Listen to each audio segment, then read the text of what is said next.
Welcome to Podcast Radio. Lee Salisbury, how are you? Hello, good. Thanks, Graham. How are you? Excellent. Just before we get going, in case you don't know about Podcast Radio, we are a radio station that plays podcasts. And as you are a world-famous podcaster, that's why I want to get you on. That's not your main trade, though. You're TV director and producer, yes, and soon to be a stage show based on the podcast as well. But just to bring you up to speed with Podcast Radio, this is who we are and this is what we're about. That, of course, is the great Paul McCartney. Welcome to Expert Minutes. I'm John Hambone McGuire.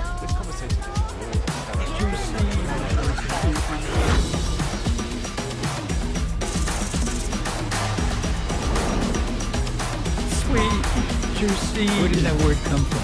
I don't know. Bet you never thought you'd hear that on the radio. Amazing. Yeah, that's actually our cinema ad. It's running in cinemas right now, brilliant. up and down the UK. Yeah, we're on DAB in London, Manchester, Birmingham and Glasgow. We're online everywhere else, and that's why we've got you on. Well, let's talk about you. For anyone who doesn't know, Lee Salisbury is a director and producer. He's worked on all of the biggest soaps, including EastEnders, Coronation Street, Emmerdale, lots of factual programmes too. He hosts a fabulous podcast called Soap from the Box, where he chats to your favourite soap stars, and the podcast has even been developed into a theatre show. I'm sure we'll find out a little bit more about that later on. Let's go back to the very beginning, Lee. Where'd you grow up? I grew up in Uckfield in Sussex, down on the south coast. So I was there, until I went to university in London. And what were you watching on TV as a kid? Oh, God, as a kid. Well, I used to love EastEnders. So I did love EastEnders. I mean, as a kid, probably not as a kid. I used to love Grange Hill. And my first work experience ever was on Grange Hill. So that was amazing. What did you do as work experience on Grange Hill? I kind of just run around with a walkie-talkie and help them kind of shuffle cast around and stuff. So, I mean, and kind of got cups of tea, as you do as a runner and stuff. So it was a great insight to watching people on set and seeing what happened. So I was kind of able to go, oh, I think I might fancy that or that job, I thought directing, I thought go to the top. So how did you get that job originally then? From a standing start, all of a sudden you're in television. Yeah, I mean, it wasn't a job, it was work experience. It was through a friend's sister who was working there as a third AD. So she kind of got me along, and that was the start really, unpaid, but it was kind of building the experience. I then went on the Pop Zone, the O Zone. From there was a job came up as a runner on the BBC holiday programme. I went for it and got it. Wow. So that was my first paid job, just as I left university, that was. So eventually you are, you're watching EastEnders. Eventually there you are. You're responsible for it as the director. That must have been a bit of a... I know. And that was very bizarre. Must have had to pinch yourself, I would have thought, as you're standing there. How stressful was that? Well, I mean, I started Emmerdale first. So what happened was I was working in Factual and I applied for a trainee on Emmerdale, trainee director. You had to be a director in telly or theatre, but not in drama. So I kind of shadowed a director, did one episode of a block of 4, and then they decided to bring me back. So I did that for years and then went to EastEnders. I basically won a soap award for Emmerdale for this big frozen lake stunt. And I'd written to EastEnders loads. And on that night, they were like, come to us. So I did, and my first block was Barbara Windsor's Leaving. So my first night on EastEnders, a night shoot, was the whole cast. Dot Cotton, Pam, Pat Butcher, Ricky, Bianca, Phil. Proper showbiz. Yeah, so it was very... But you know what, when I go to work, you do kind of just get into work mode. Afterwards, I was like, my God, what just happened? But I kind of just dealt with it then, as you do. But very bizarre, the first night, and walking onto Albert Square, because it's so small. That's what I realised about telly. That's what you realise. Everything's so much smaller. So, but yeah, it was just amazing, actually, to be there. I always say it kind of ruins the illusion, when you work on something you love. Because you're like, oh, no, the magic's gone. But it was, my first episode with the duffs and the music. Yeah, incredible. So you must have studied that then, make a film or whatever it's called, directing. Was that what you did at university? I did television production at Westminster Uni. Brilliant production, brilliant facilities there. Didn't know quite what I wanted to do, whether it was radio, TV, which kind of area of telly. But yeah, so that's how I started. And I would say to anyone, get work experience at uni, because you're not being, you won't get paid, but you've got uni there, so do all the experience, then before you leave. And hopefully then you've got a big backup, of stuff. So that's my advice, I think, because uni's brilliant, but you need to get the actual hours in of work experience to just get to know people. We know that is the key. Yeah, and being in the environment, so that when something comes up, you're the Johnny on the spot that can get the there, gig. yeah, exactly, yeah. Yeah, so when you're directing, I know nothing about this game, right? Nothing. So when you're directing a hit soap like that, obviously a lot of pressure.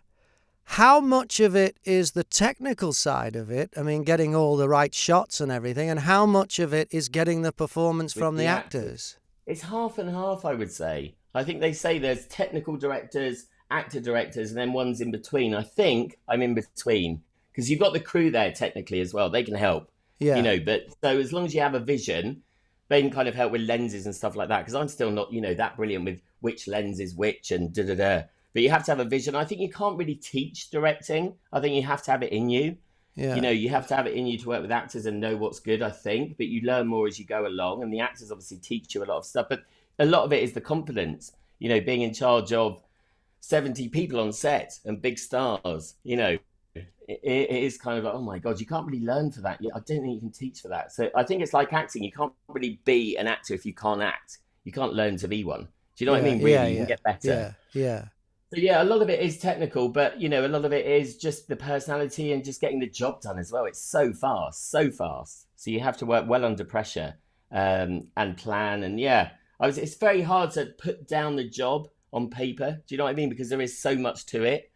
And every job is very different as well. So factual is very different and every production is very different. So you just have to go in and hit the ground running.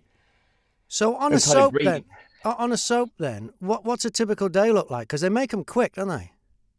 Yeah, they make it very compared quick. To film. So you go in and do 2 weeks prep, 2 weeks filming for 4 episodes and 2 weeks editing. Very fast. So every day filming, it's about 7 till 7 you're doing hour-wise, right? With a little break. So it's very fast. So you've already done all your prep. You prep all the scenes beforehand, so you know exactly what you're going to do, camera plan, run the lines, block it through, record, and literally that's it. So about 30 minutes for a scene, which is mad. Very fast. So you're doing them. So as we're watching a soap like, say, EastEnders or Emmerdale, that's not far off the pace that it was shot at. No, it's not far off at all. No, it is that fast. You don't really. The actors know their lines, so it's putting them where you want them, and you don't really have time for mistakes. Really, everyone has to be at the top of their game. Yeah. And if they're how... not, you can't really run over because you get the blame. You get the blame you get the credit if it's good, and the blame if you run over and cost them money. So with the actors then, how do you get the best out of them? Oh, that's really hard to say. I think it is just them trusting you, and you understanding them. And if they think you are good, they think you're good. And that's the thing. You can't really teach that, I don't think. You have to listen to them. It's so hard to say because you have to go in and make them trust you because they're like, who are you coming into this soap? So you have to know what you're talking about. And again, luckily, I think I've got that. I do my homework. You do all the homework of the scenes, who they are, where they've been before, what the story is. You have to know your stuff. And obviously, when you direct soap, you kind of go in for a few episodes. Then you have a break to prep. So by the time you do the next episodes, it's about 6 weeks ahead story-wise. So suddenly it's like another show. Right. You have to catch up. So yeah, and stunts, stunts, so much planning with stunts to make them look good. And that, that's a whole different ball game. So, I mean, the Queen Vic fire was the first EastEnders I did. So we blew up the Queen Vic. Was it? Wow. Yeah, they rebuilt the whole studio in George Lucas Studio so we could burn it down. So the pressure then was like, oh my God, this is a lot of pressure on me. But I love that. I thrive off that. So it was amazing. I mean, that was incredible doing that. Yeah. So quite literally a baptism of fire, then? That one. Yeah, and you can't really learn to do that. You don't learn how to burn a pub down. So you just, I mean, my thing for that was whenever I watched fires, I always thought, people are standing around in fire for too long. When a fire happens, I watch real videos. It's so quick. Yeah. So I wanted to make it so manic and quick. And so, yeah, I put a lot of work into that to try to make it as realistic as you can for a soap, because obviously you need the drama. You need people nearly caught and escaping in real life, you'd all be gone, but I tried to make it as realistic as possible. And for that episode, I wanted to make it about the pub, because I thought the pub is a character. The Queen Vic is a character. Yeah. And I think it worked. It was brilliant. The energy on set when we did that was incredible. It was incredible. Yeah. I spoke to Sean Williamson on the show, and he loved every minute of his time at Eastenders. Did you work with him? Everyone loves all the soap. It's like, it is a family. It sounds so cliche, but it really is. Yeah. Because you're there all day. You're there longer than you are with your family, so you become a family. You really do. And have you ever had to deal with actors with diva behaviour? Oh, yes. Yeah, quite a few. But I can never name names. I've never named names. You just deal with that. It's like normal work, isn't it? We've all worked with people that can be a pain. So nothing really major at all. Just it's more without naming names. Can you give us an example of what you had to deal with and how you sorted it out? Oh no! I mean, it's just really weird. That actors will hate other actors on set, for instance. Oh, really? So you're dealing like it's at school. You're the in-betweener. So I've done scenes where I've had to kind of, they're like, is so and so going to say that? So I'm the person going, they've said, will you say? Yeah.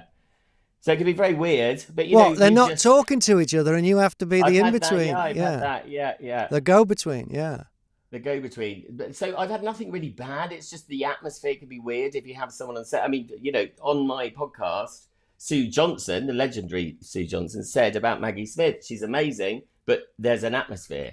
So she creates the atmosphere on the set, which Sue doesn't really understand. So, not that she's horrible, but again, you're just dealing with very different personalities, and some people, Barbara Windsor was one of the best. She was lovely. She's trodden the board. She's done everything. So she was always, you've got people who don't know their lines. Sometimes, really? It's just a mixture. But I've had nothing kind of like major. But, being on set when they hate them, and there's been, obviously, it's like work. They might have had a bit of a thing with them, and now they're not having a thing. And so you've got all the personal stuff going on in real life, obviously. But then, they're on set being actors. They're all very professional and get on with it. But of course, there's little bits of atmosphere that you kind of have to be the one that oversees it. And just, I compared it to being a headmaster. You just have to kind of get it going.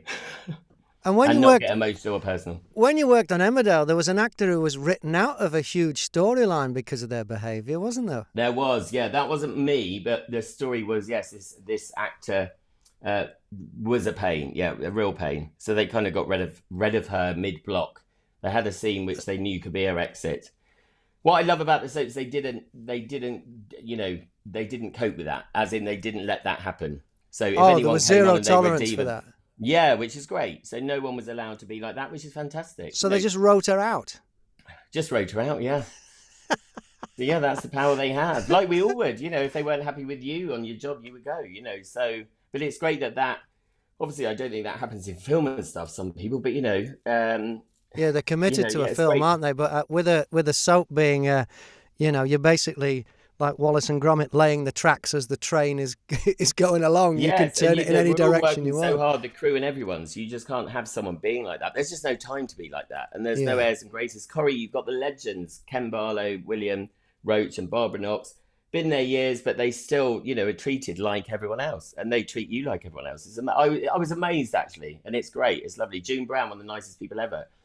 So because they've let that happen, they've inbred this system of like, you can't be, horrible, then that's great. So it's not allowed to happen. So it's, I would say you only deal with things that you would in normal life, that you just have to deal with. So it's not, I would say 90% is just joy there. It is. You just have a laugh.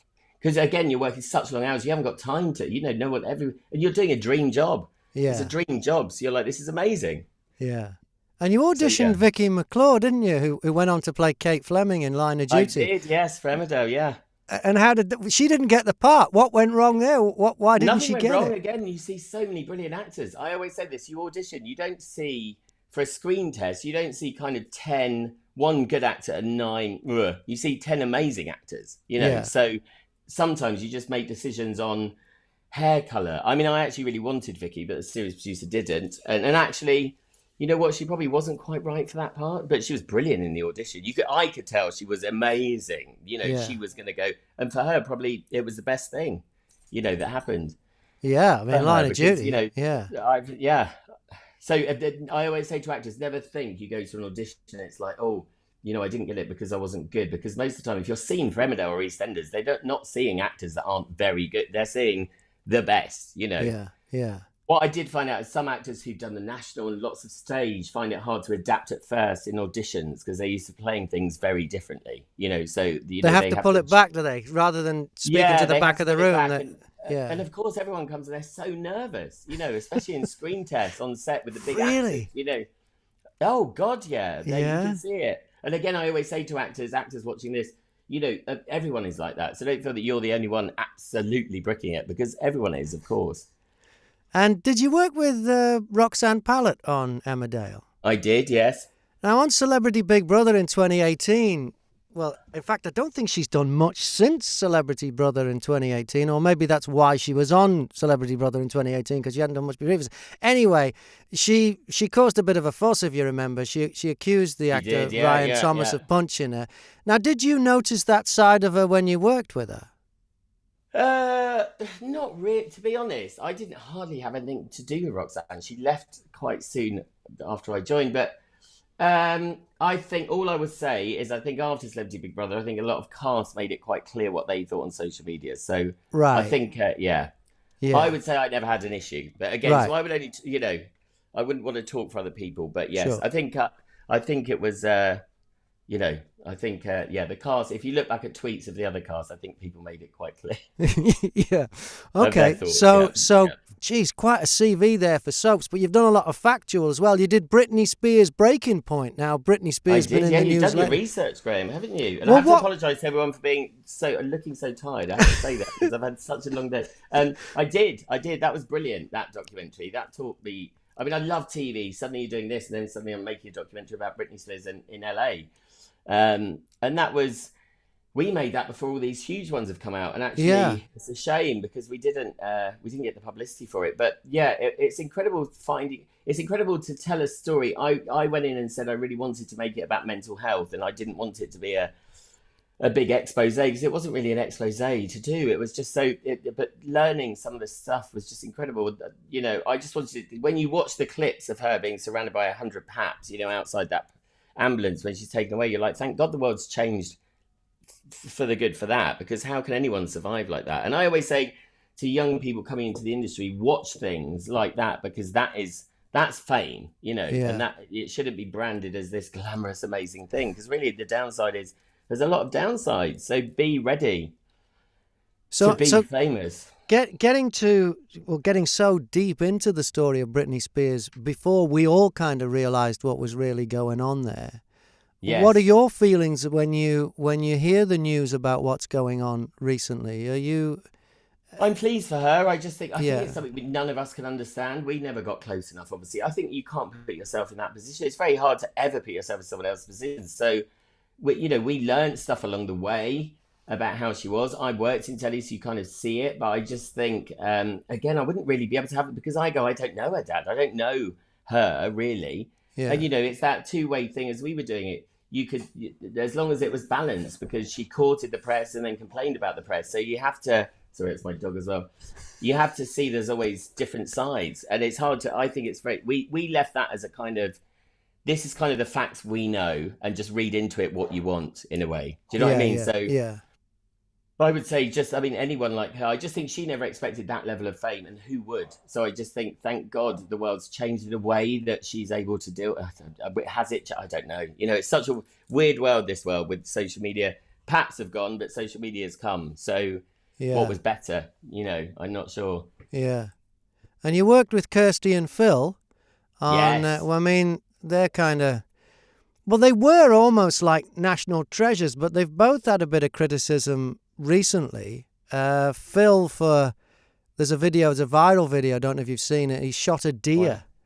And, did he? I haven't seen that, no. Yeah, and it's, he doesn't come across as being such a nice guy when he's holding up this dead deer and talking to it. Oh, I didn't see it. Well, all I can say is they were two of the nicest people I've worked with. They're great. Are they? I love working with people that are, Drew salvage hunters. Seeing people doing their jobs is incredible, and they know exactly what they're talking about. So again, Oh, personally, I wouldn't have any the view on that, but all I can say is that just seeing them do their jobs amazingly is brilliant. And again, I learned so much from them about property. So I go in going, oh, this is brilliant. Yeah. They told me where to buy my flat, which I did.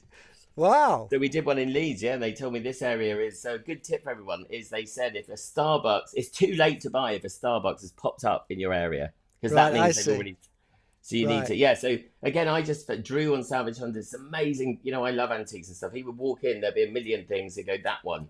And he's right, So seeing that, I always just loved. Like I said, you just get on with these, they wouldn't have lasted this long if they were a nightmare, you know. So I think the press love to build people up as being, they love to bring people up and put them down. And then people instantly have a view. And I just think that, God, just for me, they're not trying to be famous. They're just trying to do their job. So I only judge them on that, for me. Yeah. So with them then, what you see is what you get? For me, yes. The Kirsty and Phil that we see, because we never know what people are really like because we're just getting this. I would say totally. This they're snapshot. Exactly the same off camera. They bicker a bit on screen in a fun way. They love each other. They wouldn't be together on that show if they didn't like each other. Yeah. They obviously have clashes of views on property, which has worked for other shows with them. But yeah, what you see is what you get. Totally, yeah. I love that show. Love working with them. Okay, well then away from TV, you're also a radio star. You're on... I know, which is really bizarre now, yeah. Well, how did that happen? Was Gorgeous FM first or Great British Radio first? Well, what happened is I've done the podcast, Soap from the Box, which obviously is online now. That was over lockdown, basically. I thought...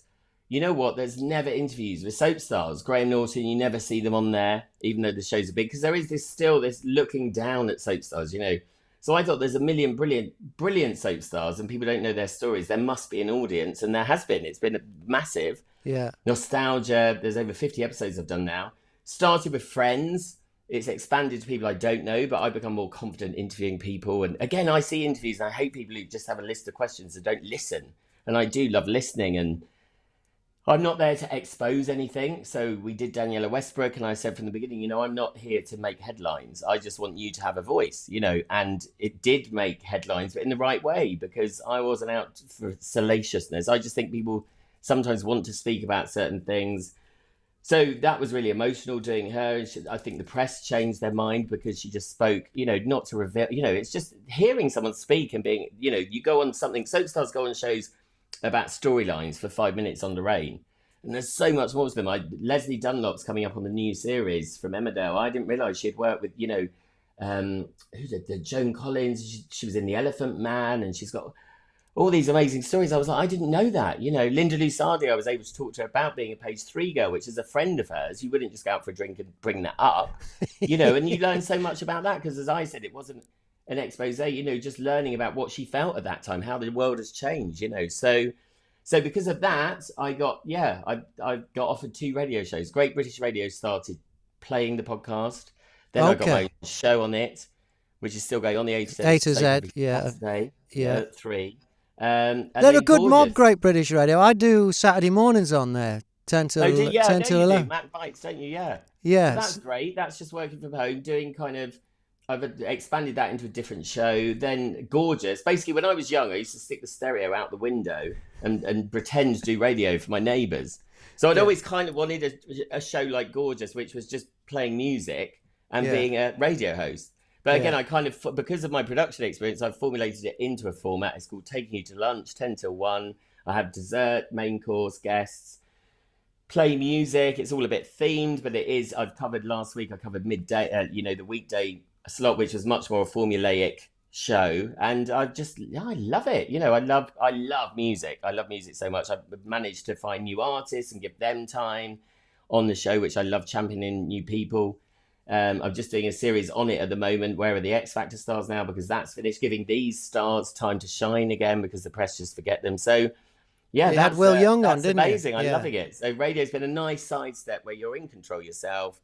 I'm kind of a one-man band. I was a celebrity booker when I worked in telly, so I'm used to booking. I've had Will Young this week, which was incredible. So it's kind of like a teenage dream, back to what I wanted to do as a kid. It's brilliant, yeah. So do you do either of those two shows live, or are they pre-record? I've done a couple live. I did cover Breakfast live, but no, I track them normally a couple of hours before. I see. Because I don't live in Birmingham where it goes out. So I will go down and do some live. But at the moment, loads of people are doing it, tracked. So yeah, I would love to be in the studio doing it because you get the excitement. But, I've got a loudspeaker here, so I pretend I'm in the studio.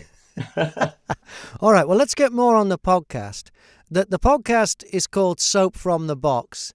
Yes. And it sounds like so many podcasts. It's like, to borrow a line from Danny Bonaducci, who said this about stand-up comedy, but I think it's true for podcasting as well. You start off doing it with like people you know, and then you start off doing it, with people you don't know, and then after a while you think to yourself, well, I should be getting paid for this. So it has the same career progression as prostitution.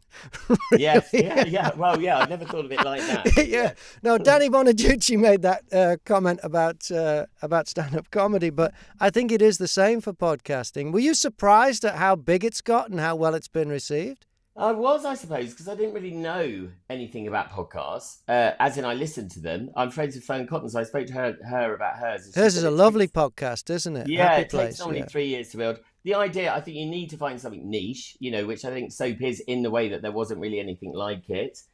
And I wanted people to just imagine they were sat with us. So it was just like a friendly chat. I didn't really have any aspirations for it because I thought it's something to do in lockdown. I thought it was giving these people a chance. So it wasn't really for the money. And now it's starting to monetize. But it's just been amazing, the success of it. Yeah. And I'm so pleased for the actors involved because, again, some of the I've learned that a lot of people who've left have had problems. I want to use it as a kind of soapbox as well to kind of get issues across. We've talked about social media and youngsters and depression and everything to do with it as well, which I think is important. I mean, I love soap. I champion it. I think they're all brilliant. But I like the idea that we can talk to these actors and find out about real personal issues as well.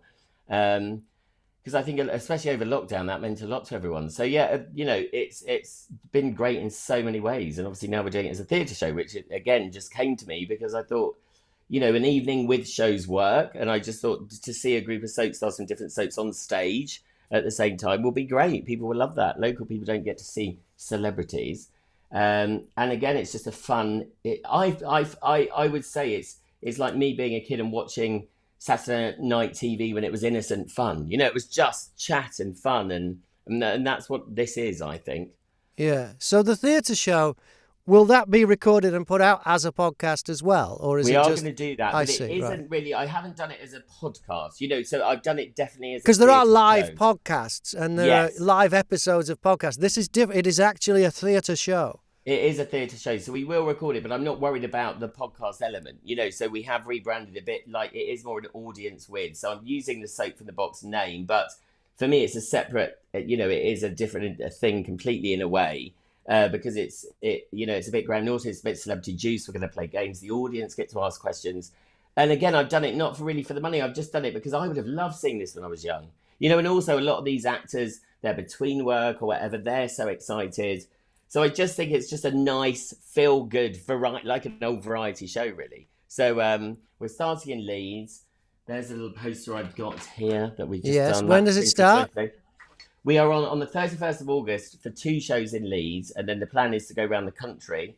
We'll see how this one does. It's doing well. Obviously, for me, the theatres have gone through such a hard time. Wow, yeah. So yeah. Now it's kind of starting to... So we've had to change dates a few times because of COVID. And support theatres because, my God, I think people are so worried about going. So, but yeah, so we'll see how it goes. I think we haven't booked any more in yet because we all want to see not how this one does, but, for us, right, let's then spend time seeing what worked, what didn't. But yeah, so it's kind of a brand new thing again, like radio is, but we're all so excited, honestly. Me and Cherie Murphy, who was in Emmerdale, I know her from old, but, when we started doing little social videos, we were like, oh, we are. I knew we would be good together.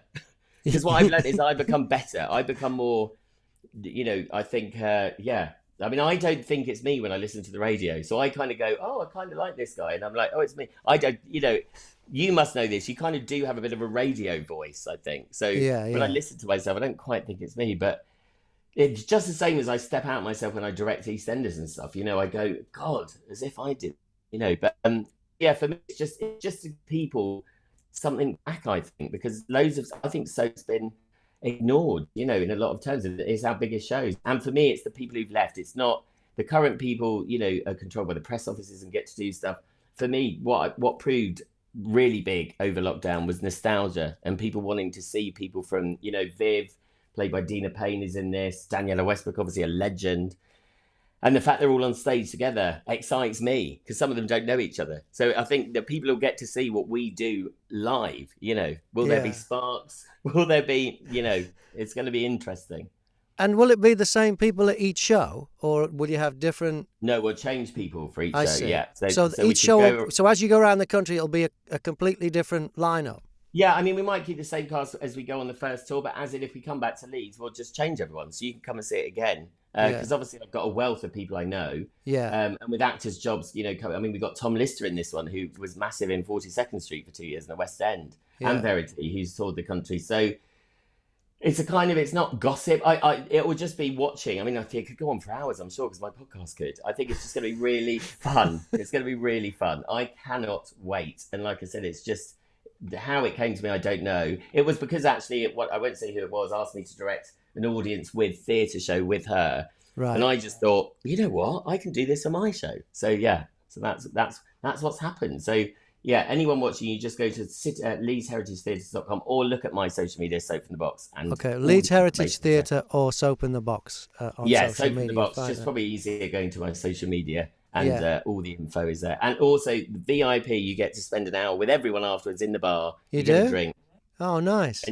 Yeah, so I think that's exciting for people, I hope. So we'll see how it goes. But yeah, what I'm finding is what we need to tap into is the older people who watch soap, because obviously they don't really know what podcasts are. Yeah. So I'm starting a campaign to kind of go into care homes and get... So if you know someone older, get their phone and kind of find podcasts for them, because there's a wealth of material. Yeah. Loads of stuff that older people would love. And they don't really know what a podcast is or how to find it. It's very easy. If I did it for my mum and... someone else's mum and stuff, and they're like, wow. And then they find all the other podcasts. So I think we can all help that, people sat on their own at home and stuff, watching telly, but they don't know all this exists. Yeah. So, and they'll have a favourite soap more than likely. And and they can find out more about the people or someone who used to be in a soap that they liked. Yes. Well, it's like old radio, isn't it? A lot of older people like Radio 4 and The Archers and stuff. It is for me, podcasts are radio on demand. It's just radio shows, really. Well, that's the whole idea of podcast radio. We're putting the podcasts on the radio. Totally, which we're going to join, actually. So that's great. But yeah, so I think, again, I want to champion podcasts because I think there's a wealth of amazing stuff there. Yeah. That, older people, the soap fans are mostly older people. So I think at the moment we've tapped into younger people. We've got a whole wealth of people to still find. Yeah. So I think the theatre show will help that because, older people like the theatre. We're doing a matinee. So yeah, for me, it can get bigger and bigger. For me, it isn't, it's not about chasing money. It's about doing something, when you do soap, you realise what an important job it is. Big stories, important issues. Yeah. You can help change people's lives in a way.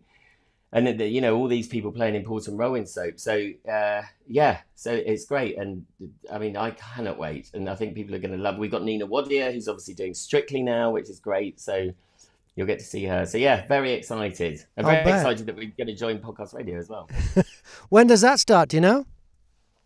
On podcast radio? Yeah. I don't know because I've only started talking about it today. So very soon, hopefully, yeah. Right. So you've spoken to Jerry and things, because you emailed me. Yes. You emailed me earlier just to let anybody in, and you said, you'd like to be on What Happens. I said, well, Jerry's the main man. It's his call. He calls the shots. Obviously, again, I've been out. I've literally rushed back for this. So yeah, but he's very keen. So yes, great to be joining you guys as well, because Great British Radio, that's what that idea was, to play someone there as well, just to get it out to people and realise that it's there. But I mean, we were, last time I checked, we were 2,500 out of 850,000 podcasts in the world, which is incredible, and we're still getting downloaded loads every day. So I'm excited about Series 3. What I found now with the radio, it's so busy, it's now like, oh my God, I need to record Series 3.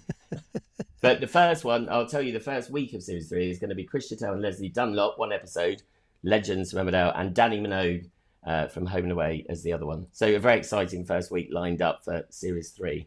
With soaps getting, such big audiences consistently through the years, and also you've mentioned it quite a few times, that soap stars don't seem to get the same kind of recognition, or for want of a better word, fame, as, say, movie stars, but they are dealing with some very important issues constantly. Why do you think that the actors on soaps just don't get the kind of respect that the actors who do a lot less get?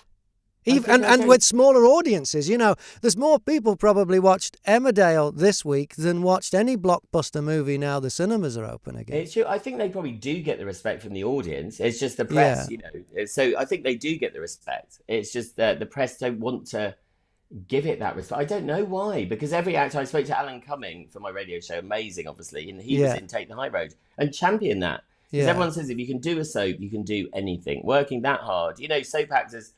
Say if you're at the big storyline, you'll be filming, 10 episodes at once. You'll be going from A to B to day 2 to day 10 to whatever. Emotional journey. You have to plan your thing. You film for 12 hours, go and learn 16 scenes. It's incredible what they do. So I think if you can do soap, it builds you for... And obviously people have gone on to huge things. So Margot Robbie from Neighbours. You've got here Jenna Coleman was in Emmerdale. Who's now gone on to huge things. But, the level of fame or, what...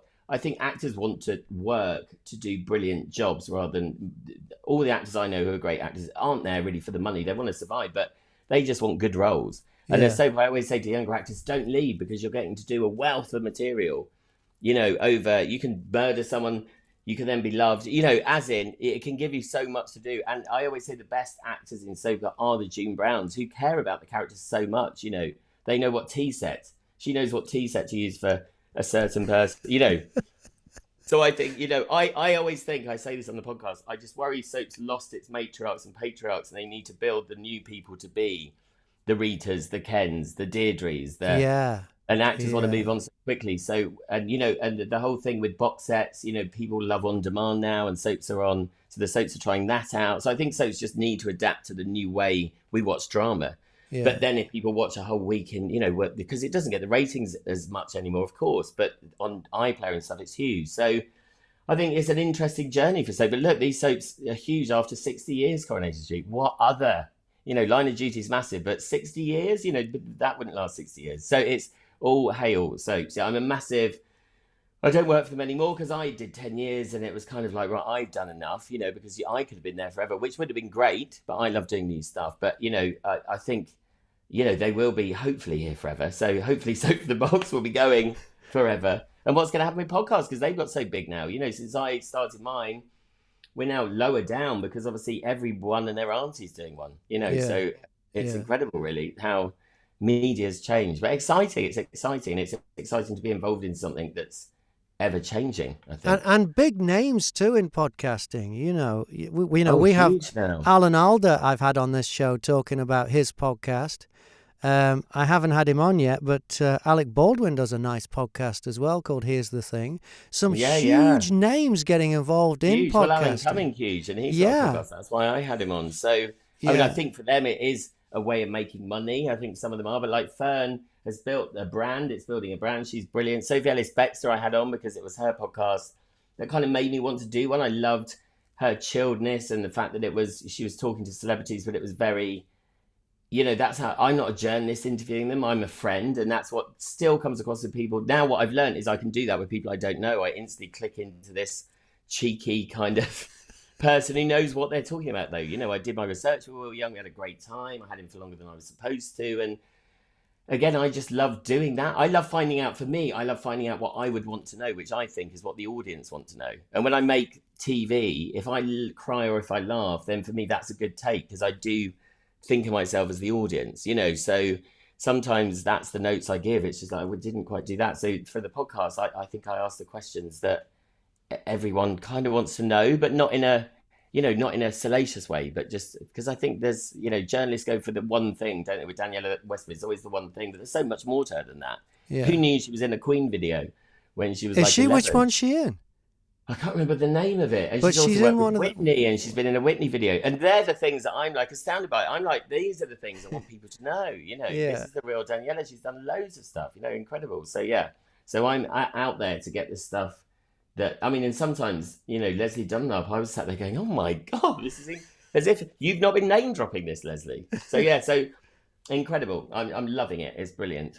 And it's weird being interviewed by you because it is very odd. I'm like, how bizarre.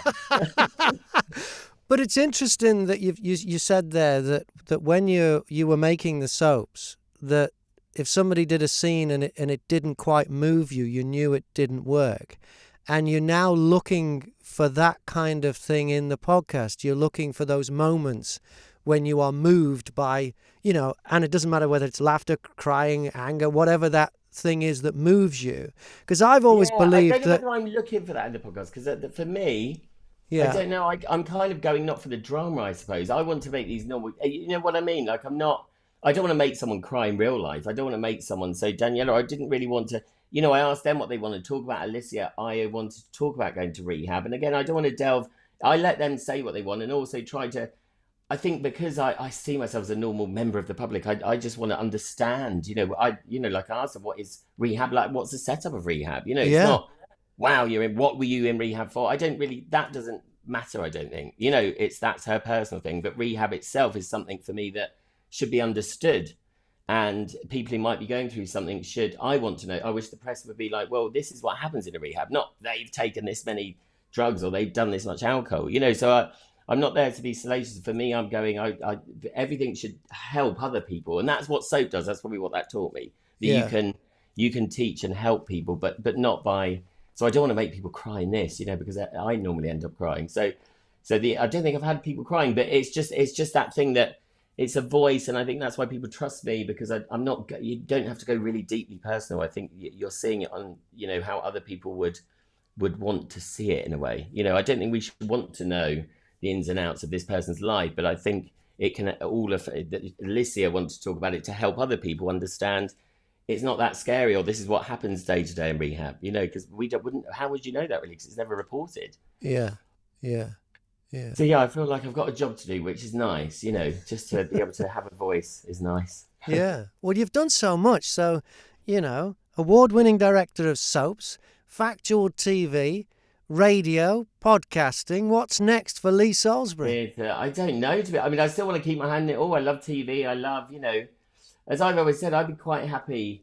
I'm very creative, so my mind's always ticking. So I would say I don't know, because the theatre came to me. I always have things in my sleep that come to me. So I've ticked kind of. I want to expand radio more. I really do love radio, so I'd love to do more radio.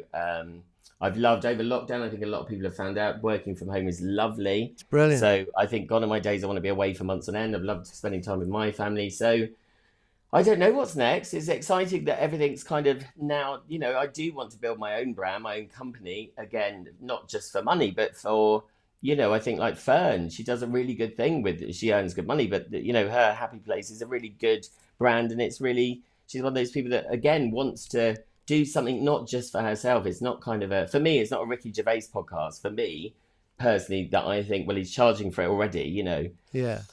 You do that on tour, Ricky. So why have you for me, he could have done so, so there's the difference, isn't it? So I don't want to be that person. I don't want to be famous. I've always said that, because it's not, I think fame can be awful. So I'm not doing it to be famous. It's great to get publicity for the podcast, which is why I'll do things like this, but I'm not in it for that. I'm not in it for me. I'm in it kind of to have a voice, which is great, so that's, we'll see what comes next. Okay. Well, right now it's Soap from the Box season. Which one are we up to? Season 3's coming. Season 3's coming. Season 1 and 2. Yes. 50 episodes. 50 episodes. And there's some brilliant people. Sue Johnson is amazing. Daniela. There's lots of faces from the past. And even the ones you might think, I don't really know that person. I think all of the episodes, there's something in there that people will love, so yeah. And look out for the theatre tour as well. Yes, look out for the theatre tour and us on You. And it's great to have, learn about podcast radio as well. It's brilliant what you guys are doing. It's amazing. Yeah, we're having a lot of fun with it. It's like when you're part of something that's brand new, it's actually quite exciting. And it is, isn't podcast it? Yeah. radio is just another vehicle for podcasts and for people to help people discover podcasts. Exactly. And the two radio shows that I'm on, Gorgeous and Great British Radio, they're getting bigger and gorgeous. It's very exciting stuff coming up. So it is really exciting to be involved and to be with people that are also excited by things, as a passion, which is great. Because I think a lot of the industry's gone very money and HR and, it's great. Oh, to be radio in back to particular, basics. actual mainstream FM radio is a terrible place to be at the minute. Oh, it's awful. I hate most FM normal stations. It's all the same songs. There's no personality. It's just the presenters. I hate presenters who tell you what they had for dinner last night. I don't care. So for me, every link has got a bit of information or a bit of something. It doesn't take long to research. For me, I don't care what I had for dinner last night. Why does anyone else care what I had for dinner last night? You know what I mean? So I think you have to be a personality on radio. You know, but you have to be yourself. What I've learned is just be yourself. You know, I am a bit. The thing I think that radio forgets is you're asking people to spend some time with you. And I can't understand why so many mainstream FM commercial radio stations have hired so many people you wouldn't spend 5 minutes with in real life. No, but they're the people who are hosting all the... You know, breakfast is different, but the people who are hosting daytime shows, why? Why do you want to spend some time? Well, there must be a rhyme, there must be a reason. You know, there must be. And they're easier to deal with and they're cheaper, I think. Yeah. And as you get older, I suppose our taste changes. I mean, I would champion... Sarah Cox is one of my favourite people ever on radio. I think she is... incredible. I love her. And you know, Steve Wright's still there and I think he's still brilliant. Ken Bruce. Radio 2 I do actually love. Zoe, who I've worked with, is brilliant. I just think, you know, those people, you know, bring what people found out over lockdown as well is they become your family as well. You know, it's nice to hear them. Radio, I think, kept a lot of people going. All shout out to all the big DJs actually, because they still broadcast and they were the constant in your life, you know, which is amazing. So, and I think telly was as well, Holly and Phil and stuff. Not that I watched this morning, but I think people love the fact they can still watch them, even though they were 2 miles apart from each other. It's Soap from the Box is the name of the podcast. It's also the name of the theatre tour. Where do we find out more, Lee? So we'll go to my social media, Facebook, Instagram, Twitter, Soap from the Box, or City Riders Musical. It's leedsheritagetheatres.com, but it's probably easier. Just go to my social and you will find all of the information there. I've just done a video tonight, actually. So, yes, that's all on there. And, of course, Soap from the Box is coming to podcast radio very soon. Very soon. Thank you so much for having me, and sorry for looking so tired. As I said to everyone, you don't look tired at all. You don't need to apologise. You look great. I'm exhausted to talk to, but yes, they're brilliant. Thank you so much. It's been great to talk to you. And you too, Lee. Thanks for your time. Thank you, Graham. Cheers. Bye-bye. Bye.